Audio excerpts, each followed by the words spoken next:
Welcome to Bold Voices, Good Yarns. I'm your host, Ian Henzel. Behind every book lies an author's life story. So join me on an interactive journey as we step between the pages to explore how an author's life and their experiences have shaped the stories that we cherish and love. So sit back, relax, grab a cup of joe or a cocktail, and join me as we step between the pages.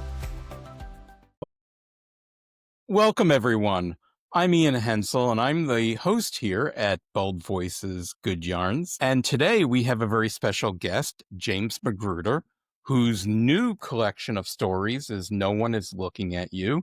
This is a follow-up to his book, his novel, Vamp Until Ready. And we're just so very excited about this book.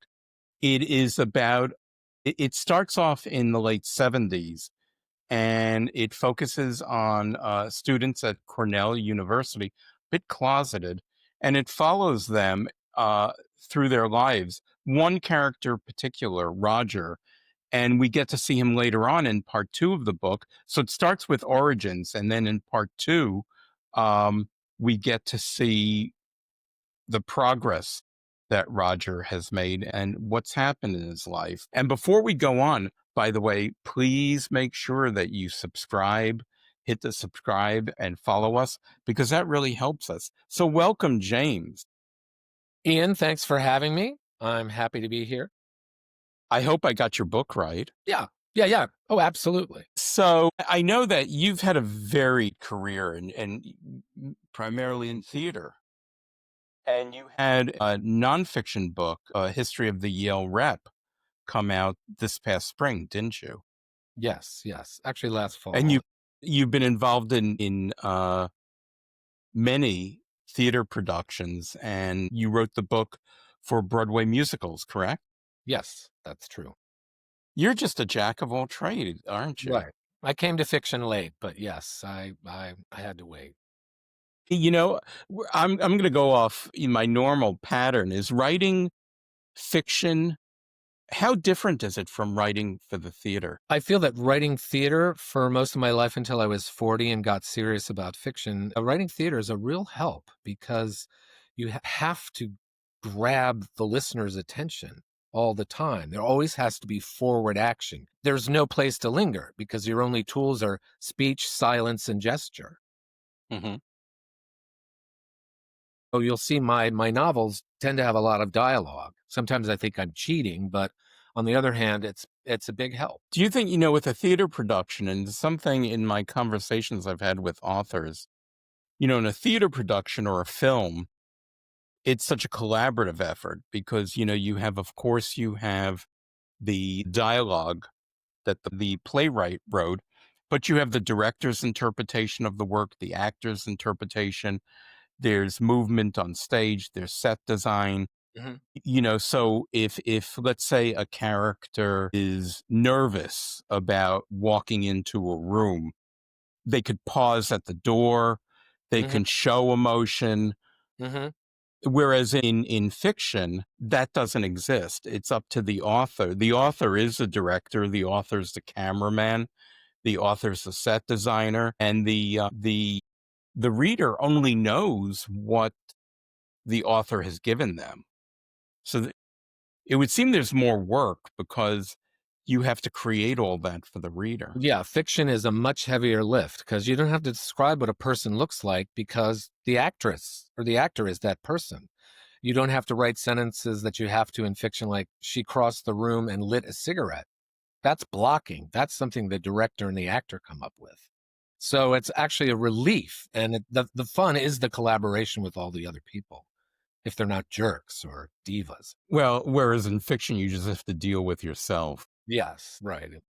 Do you work with, do you have people read your work before? Yes. You have alpha readers, people who read and critique? Yes, I have 6 alpha readers. They're all women, which is the story of my life. I'm surrounded by women. Yeah, they're a huge help. They actually, I would say they gave me my MFA in fiction because I was 40 when I started and did not get an MFA in fiction. And so they helped me. First person was easy. Third person was really tough. So they really pushed me to, to really explore a third person perspective. And I thank So, them for do you have an MFA in creative writing fiction? No, I have an MFA in dramaturgy and dramatic criticism from the Yale School of Drama. So, two different things. But learning to be a dramaturg taught me a lot about story, analyzing plays and helping them get better. It was been a huge help for writing fiction. Dramaturgy always sounds like a medical condition. Yes, I know. I went to the doctor and he told me I have dramaturgy. Dramaturgy. I wonder if that's, how some people live in high drama. I wonder if we could call that they've been struck by dramaturgy. Right. So, can you share a bit about your upbringing and how that influenced your worldview? Well, I was born in 1960 in Washington, D.C. My family moved around a lot, too much, and I was I was clearly a sissy and then a class clown to keep from to dodge the blows of my classmates. But it was terrible to move around. If you're a military brat or if you're a diplomat's kid, it's part of the thing. But we just never knew. My dad would say, "I'm getting a new job and we're moving to such and such." So that was. But on the other hand, it made me inward looking, and I always had my head in a book. Here's the first book I ever read, The Carrot Seed, at the age of 4. Oh, it's the same artist as, isn't that what's his face in his purple Yes, crayon? it's the purple crayon guy. Yes, Harold in his purple crayon, I Carolyn is think it purple is. crayon. And then if you want formation, when I was in 6th grade, we were living in New Jersey, and I had what is called the Roberts English series. And on, I don't know, 4 or 5 weeks in, the teacher showed us this picture of like a Viking ship. And she said, write a story about it, write a few paragraphs. And so I wrote a few paragraphs, and she told my parents I was writing at college age level. And that was all it took to have because I felt like my family were all just like scorpions in a jar together. So this is a way to stand out, get attention. So that's that's I think those, the carrot seed, I just happen to have it around, but that little thing in 1970 from my English book set me off on a So, course. would you say that was a pivotal moment that That was inspired you to start writing? definitely a pivotal moment. I mean, as a 12-year-old, I toyed with plumbing and stockbroking and being a doctor, but I didn't really start to write until my 20s, theater, and then didn't start fiction until my 40s. But I was a huge reader always. So reading had a significant influence Yes, on yes, you. yeah. My sister and I, we had the World Book Encyclopedia. We just take out a volume and just go through it. So I have a lot of arcane knowledge from those years. And if you're asking for influences, these are the 3 books that changed my life as a writer, for good and for bad. One is Wanda Hickey's Night of Golden Memories by Gene Shepard, who wrote some hilariously Gene autobiographical. Shepard's wonderful. God, Yeah, yeah. Esquire and Playboy in the 60s. And then I think he had a radio show. It Gene just, Shepard, right? And A Christmas yeah, Story and yeah, is Christmas, based, that thing, yeah. A Christmas Story is based on one of those. So I couldn't get enough of him. And then here's the book in 7th grade. I found this on a shelf, The City Boy by The Adventures of Herbie Bookbinder, 1924, Herman Wouk. And so I was in 7th grade and I discovered that, and I had nothing in common with a Jewish kid in the 6th grade in the 20s in the Bronx. But Herbie's adventures and Wook's voice, which was so funny, saw me in a way I'd never been seen before in a book. And that's the spiel I use when I've sold about 80 copies at our local indie bookstore. I love it so much. And then the last one, I think a lot of people know, it's kind of, now it's kind of, it's a little like non-POC, but A Confederacy of Dunces. I've got that in my college years, or, it came out when I was a senior or just graduated from college. And I've read it a dozen times. It's And just, the story behind that the yes, yes. author, He took his it had life, been other rejected. shopped It it had been around. rejected. All the publishers rejected it, and he ended up committing suicide, and his mother was the one, and it took her a long time, and then it won a Pulitzer. Yeah, yeah. So it just goes to show that And for a lot of people out there who do write, you Mhm. know, don't take rejection as necessarily a comment on your work. It's, you're really subject to whoever it is at the publishing company who's reading it and what the publisher feels their market is and where their market strengths are. Well, I have to say that some of those stories and No One Is Looking at You, which I think are good stories, basically in the second half, the Roger House stories, I submitted them to 50, 60 journals. They still got rejected. And, the thing is that I have a tough hide. And usually somebody gets I've had a ton of bad theater reviews for things I've done too. So I don't question that I can write. Rejection doesn't tell me I can't write. It just says, and again, that's one of the secret tongue in cheek ideas behind the title. No One Is Looking at You, which is like, I'm an old white gay man. No one gives a shit what I think or see or have experienced, except for rattling good yarns. Well, do you think that there's in the world of LGBTQ plus Hmm. books and literature, do you think that there's ageism? Absolutely. It cuts across race because there isn't much coming out there Hmm. from older voices. And I think Felice Picano or Dorothy Allison, to mention two people who've left us in the last year, if they were writing today, Yeah. they wouldn't get anywhere. Gay literature, queer literature peaked in the 90s in a way. I mean, every year there's always a new person that mainstream accepts. So, but that's just me being an old bitch. Well, how did you get involved in theater?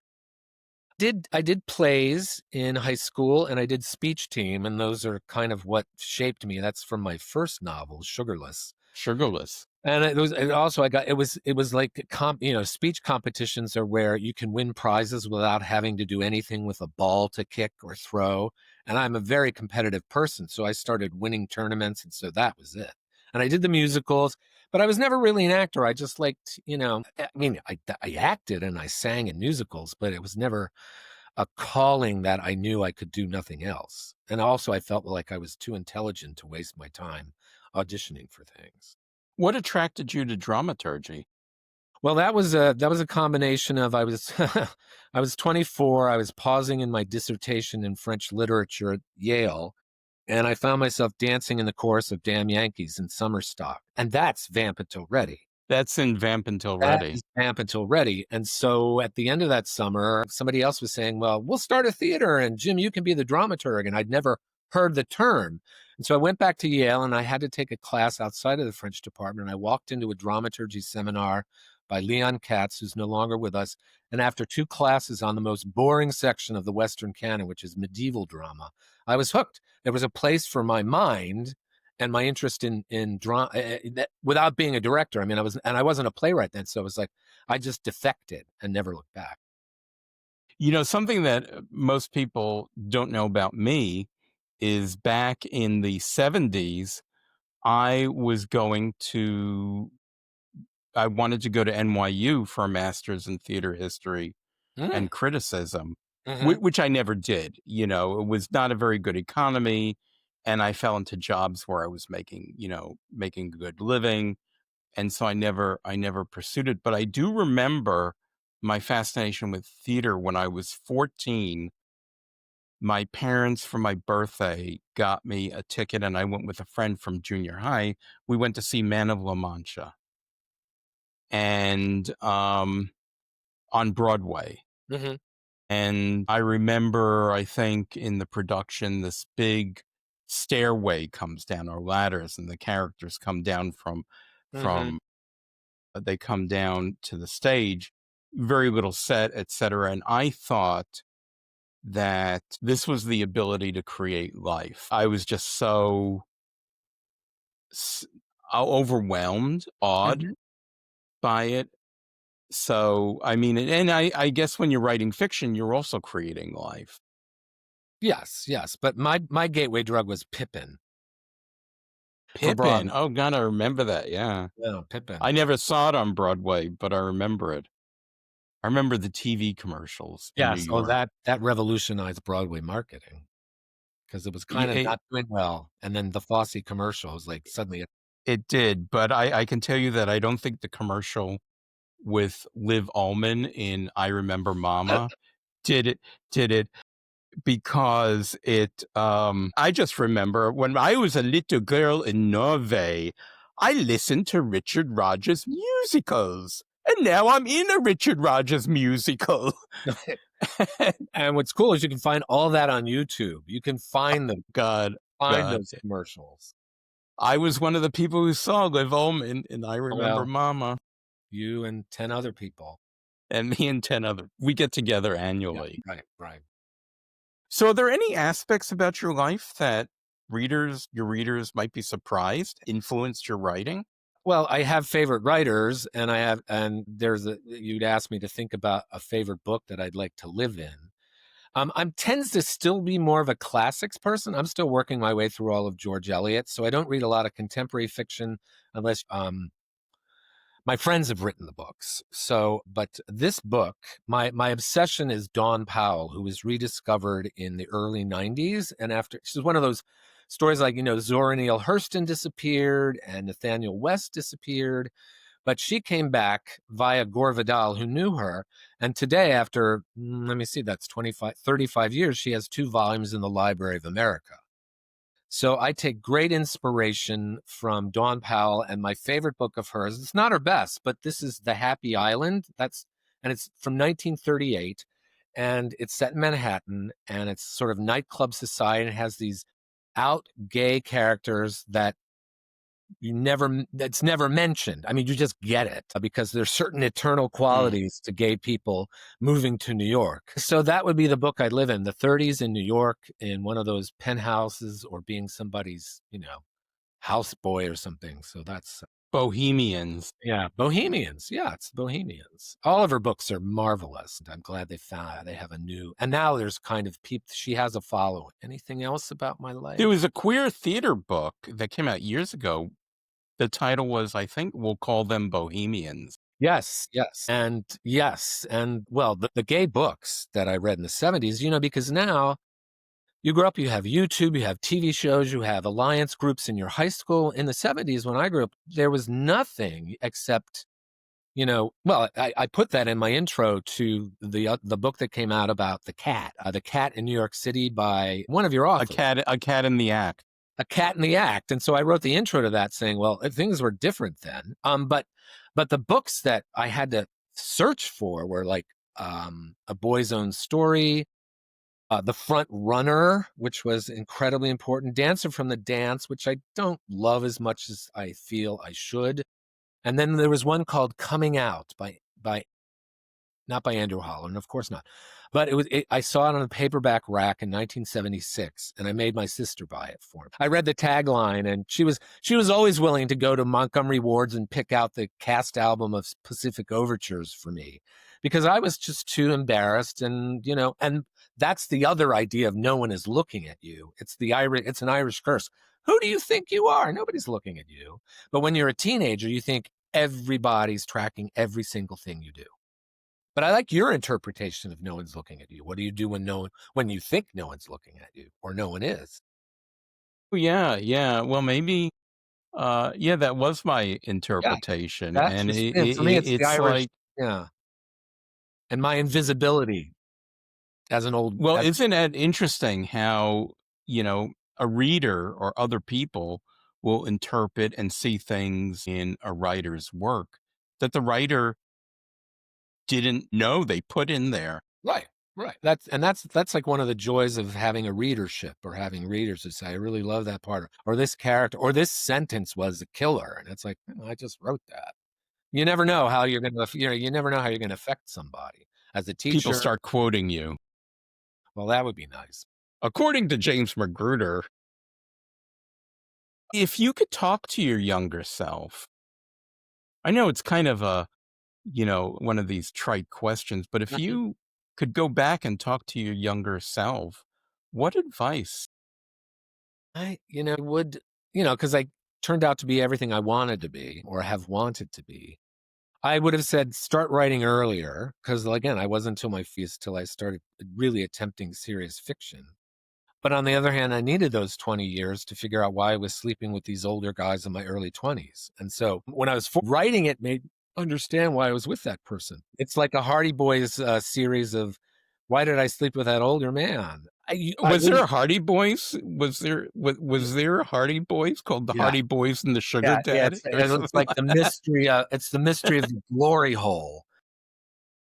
I think I certainly didn't need any. I wouldn't say I needed to read more. I could have been keeping a journal, because I've kept like 3 in my life at what I thought were going to be important years, and I've really yet to ransack them. But I kept a journal from the time I was 16 to about 28. well, you've got a lot of material. And I recently, I mean, I started reading my journals, Uh-huh. and there is nothing profound. It's mainly angst, Hmm. from page to page. And then after I came out, is does this guy like me? I like this guy. He Hmm. doesn't like me. I wish you noticed me. So it was a lot Right. of that. And I kind of see the young James Magruder. You're 9 years old. You've got your plastic pencil case. You've Hmm. got your loose leaf binder that you drew on the Hmm. binder cover, and you've got a list. And what I want to be when I grow up, bon vivant, man. About Right. well, what would you tell your younger self? I would just say keep journals and get an earlier start. Well, the thing is, I started late because I got HIV in 1998, and I thought I was statistically supposed to die by 1996. But then my immune system recovered with I was one of the first combination therapy miracles. So I feel like even though right after that I had my first Broadway musical, I was down. I was down for the count. Basically, when I learned that I was going to live, I said to myself, "Well, you need to fulfill your early promise," even though I didn't know what that. I had to. I was given this extra life in order to write, and I also needed HIV to make myself a more serious person, and not just because there's an alternate title for "No One's Looking at You," or at least the first half of all the Cornell kids would be "My Fast Behind." Yeah, HIV really focused me in a way I wouldn't anybody else. Well, it's interesting how those sorts of life events really pull things into perspective. And when we're younger, in particular, we think that time is endless, Yes. and we only have I say that now, having just turned 70. That, yeah, God, how the hell did I How get did that here? happen? How did that happen? This wasn't supposed to happen. I was supposed to be young and pretty forever. Right, and you're still young, pretty inside. I I mean, I very am. pretty you have a very pretty character. It's like my parents. She's got such a wonderful personality. Or from a chorus line, pretty is nice, but different is nice, but it sure isn't pretty. Pretty is what it's about. I never met Yeah. anyone who was different who can figure that out. So yeah, it's interesting. With more limited time, there there there's an urgency, and I'm not saying that it's good that you got HIV, but a positive is that it happened earlier in your life, and kind of you refocused, and positive things Yeah. came out of that. Well, and if I'd been born in 1962 instead of 1960, I would have known what safe sex was. I would have been coming of my sexual maturity after they'd said HIV is a virus and don't do this and do that. Yeah. So it's just this narrow window. But again, I'll never say I lucked out, but there were some, and also the other huge event in my life was my father dying when I was 19 while I was at Cornell. And within 2 days, I switched from being an economics major because he was an accountant to being a French major. I mean, you couldn't put those, within 3 days, I was Wow. to Wow. France. When I was 19, it wasn't like I could see there was a connection, but of course, he needed to be gone for me to like pursue French literature. And I think in the end, he would have let me do whatever I wanted, but I felt I needed to do something that would please him. And you became aware of that later, Only not much in the later. Yeah. moment. Yeah. Oh, wow. Yeah. And Yeah. So this. Interesting how we can look back on our lives, and there are things that happen and we don't see the connection at the time, but with the benefit of the distance of time, we do see connections. So I want to pivot into the Mhm. question that I ask all of our guests. Some of them like it, some of them run screaming from the room, but Yeah. when I think of books, I've always been very immersed in books. Hmm. And so, particularly when I was younger, there were books that I wanted to live in, or I wanted to be best friends with a character. If you could live in a book or even visit, what book would you choose? Well, I already said The Happy Island by Don Powell, 30s Bohemia. If I had another one, well, again, they've made a movie out of Morris. So I feel like I live in that every time I see it because I so identified with Morris and Scudder and, the other guy. Well, what about those two books? Let's talk about both. What about the world that was created, those worlds that were created, Well, interests you that you would want to step into it? yeah, well, I just feel like when you said bon vivant, I always feel like, oh, if I'd moved to New York in the 30s, 40s, 50s, I'd have been an instant success. I lived there for a while in the 80s, and you think you're going to be the most famous person on Third Avenue in the bars, but on the other hand, I would be quite happy to be just an ordinary queer person in the 50s or the 30s in New York. And hopefully, again, if you're young and attractive, you will draw attention whether you want it or not. Mm. So and Don Powell is just hilariously funny and matter of fact. And Morris is, the Downton Abbey, the what is that show that everybody can't get enough, that trashy show that everybody can't get enough of? The Gilded Age. Yeah. I haven't seen it. Yeah, she's on the cover. Carrie Coons is on the cover of this week's New Yorker. But Morris is like a time when, again, they guys with these feelings didn't know what they were feeling and didn't know that there was a place to put those feelings. And Forster waited until he was closeted his whole life, but that was published posthumously in It 19. was a posthumous. I remember it came out in about 74, 75. It was Yeah. posthumous Yeah. publication. But there's something about that innocence, because I always would like to go back to an innocent time, but I would say, I don't know if I was ever innocent. Well, I was. So that's what English country living, but also on the other hand, like finding true love. That was like one of the best first love stories I ever read. Because the front runner, of course, Billy Sive gets killed in an Olympic Yeah. race. Right. And then his coach actually sleeps with the other one after. And it's like, oh, well, that's not romantic. That's just gay men being promiscuous. Of course, I was promiscuous. That's why. Although I've been married, I've been with the same man for, it'll be 27 years in November. And so Well, I, these worlds, you talk about like the Bohemian 1930s. I'm sure that there are people watching this who think, "Oh God, I would have loved to have been around in the 70s. I would sure. have loved to have been around in the." And let me tell you something, having been born in the 50s Hmm. and come out pre-AIDS, the 70s were fabulous.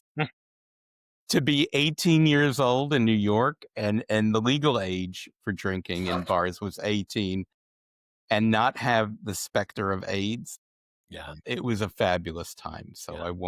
I won't deny that. I had a few years with that, but yeah. I would have been more careful, I think, but on the other hand, this is what life has handed me, and I'm very happy that you've taken. No one is looking at you. And if anybody wants to know what I looked like back then, why, you just have to look at the cover. That is the student film of a friend in my senior year at college. Some people don't recognize me, so I really don't usually spill that. They have to say, "Is that you?" I'll say, "No, that's my twin brother." Well, James, I want to thank you for being on Bold Voices, Good Yarns. And this has been a little bit different. It's like uh two old gay men chewing the fat. Right. It's like, is this my my foreshadowing of what's going to happen in the nursing home, sitting around If talking you about, get into, well, in my day, well, if you you get, know, yeah, well, if you get into the right nursing home, otherwise it's just like breakfast at Daisy Duke's at the at Saints and Sinners, which I love. And I'll see you there, where we'll all be sitting around having breakfast at Daisy Duke's. kids these days don't know Kids how these good they, days and that yeah, rock yeah. music, right? And that rock music. So I want to thank you. So we have been in conversation with James Magruder, whose new book is No One Is Looking at You. It's a fabulous book. I highly recommend going out and getting a copy. There will be links to the book in the show notes and description. So James, and before I say goodbye, once again, up at the top, you'll see subscribe, Oh, follow. Please subscribe and follow us. It's not really on the screen now, right. Okay. James. I will. I will. But you subscribe and follow us because it really does help the show. And James, I want to thank you so much for being with us today. It's been fabulous to be in conversation with you. Yeah, I miss your face and your voice, and so now I don't have to wait till next March. Now you have both. Well, take care. Thank you, everybody. Bye.